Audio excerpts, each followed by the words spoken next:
Do you think that a lot of guys, because I see a lot of guys that have been in relationships for 10 years, 15 years, and they stop working out, they get these dad bods, and they're do you think a lot of that is due to because their wife or their partner supports it and says, "Hey, honey, you look great in the dad bod. Keep rocking it." I think it's a little bit of that. I think what it has more to do with, there's some studies that show as men get married, their testosterone levels drop, and when they get divorced, their testosterone levels go back up. Your testosterone levels are a function of genetics, but they're also a function of nutrition, and they're also a function of your environment. Meaning, if you and me every day were to change our lifestyle where we weren't podcasters, but instead we were baling hay and working out on a farm every day, our testosterone levels would have to go up out of necessity. Does that make sense? So what happens is when the men start doing the more domesticated tasks of being in a family, their testosterone levels drop. And their body, because they're subconsciously aware of the fact that they're not searching for a new mate, all of their efforts are taking care of the newborn and providing for their family, then they don't need the certain aspects, the assertiveness and aggressiveness that they previously had to go out and talk to a new woman and try to find a new partner. Does that make sense? So evolution dictates that now I'm in a relationship, my testosterone levels are going to drop. Then when they get divorced, their testosterone levels go up. Yeah, you're on the market again. I will say this though, like if you're out there listening to this and you're looking for some sort of accountability to get in shape, one of the best ways to do that is to start a podcast, get on camera, because now you're on camera every single week and you want to look good, you want to feel good. So it is kind of like a little bit of support group as well, right? I went from like 204 to like 222, and I got on TRT and I was pushing up so much weight and my face got fatter, and I was like, dude, I can't do this anymore. And I did exactly what you said. I have some other friends of mine that they got either on TRT or something else, so they started like lifting heavy, and they would eat more calories, and like they looked better, their body did, but their face got fatter, and they're like, I don't want to do this because it makes me look older. So that's something that can definitely. Are you on the happen to you. TRT right now? Yeah, for sure. Yeah. I've been a proponent of it. I'm How 46. often do you take it a week? 4 years. I take it. You can take it as much as you want. I know some guys who do 7 days a week and they'll split it up into 7 days. I do 3 or 2. In the winter, I'll do it twice a week. I just don't want to be troubled with it. In the summer, I'll do 3 times a week.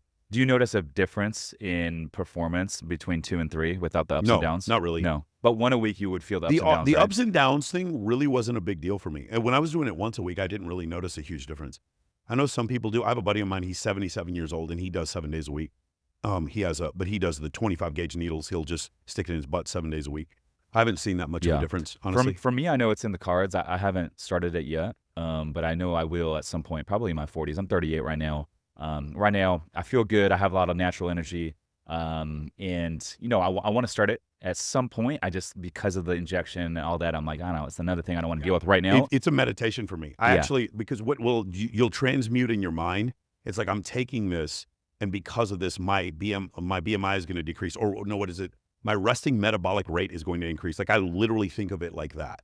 Like, when you start, the pain that comes from injecting. By the way, I'll give you guys a tip if any of you ever do this. You know the cold plunge? No. Oh, the cold plunge. Yeah. Everyone's do the on cold it. plunge. You're numb afterwards. Then shoot right after you do the cold plunge. You don't feel anything. There's also like, go further back in your hip, like behind your hip. There's some spots there that are just dead. There's no nerves at all, or there's very few nerves. Just shoot it back there in the fat.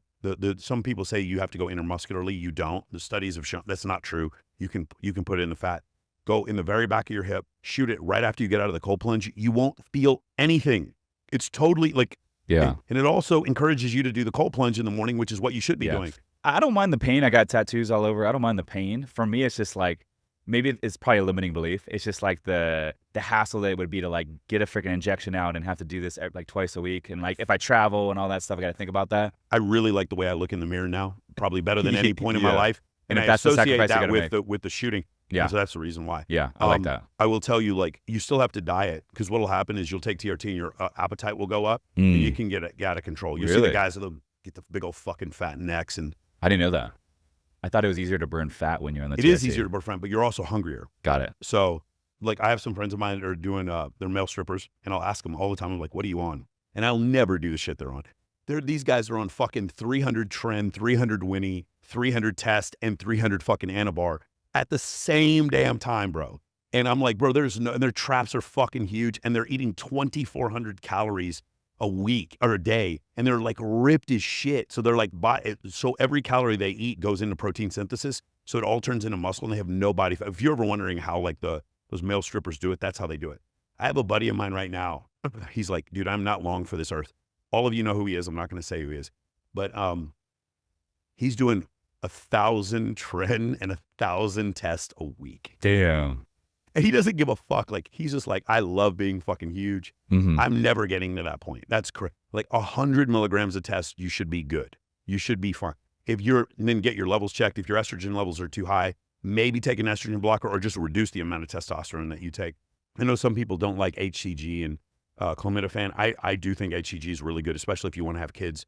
I think it's really important. There are ways to do this stuff. People are always, the TRT thing, the first thing people say to me is like, well, what happens if I want to have kids? It's going to reduce my sperm count. I'm like, there are ways you can fix it. Take HCG. That'll definitely help you. Flex Lewis had 2 kids while he was competing for Mr. Olympia at 208. That means he's taking a fucking ton of steroids, and he had 2 kids. So it's definitely possible. Don't convince yourself that that's the case. But the other thing is, there's a point that I think a lot of people, I know we don't want to talk about TRT the whole time, but this is a really important point. Greg Doucette came on my show last week, and he said there's a point at which your testosterone level is so low that it's way healthier for you to be on TRT than not be on TRT. That's where I got. When I was 42, I was dating this stunning model. She's a huge model. And I was not that interested in having sex with her, but more than once every other day. And if she goes back, if you were to ask her right now, she would tell you, you'd be like, yeah, Michael just wasn't that interested in sex. And she's not lying. My testosterone levels have gotten like horribly low. And then when I got on TRT with my girlfriend now, it's like, we'll have sex 4 or 5 times a day. Like, how is that? I'm the same person though. Like, what's changed? And the reality is that my libido and my ability to burn fat and produce muscle has changed so much because of a little bit of testosterone. Just keeping What are it your up to a levels? normal. I'd like to be in the maybe 700-800 Okay. level. Yeah. And what are When you I'm naturally? older, I'm going to get down to 600 probably. Yeah. What are you naturally without the test? Naturally, I think I was 3.0 something, Okay. getting into the 200s. I gotta somewhere around. go get tested because now that I'm not drinking and all that, I think it's a good time to go in and get up my blood work done. But I want to see where I'm at naturally, and see where that goes. And speaking of your girl, Hey, so you stayed to the end. If you're still watching this, I have a gift for you. Click the link below and I will teach you how to position yourself as a high status man. And yes, it's absolutely free.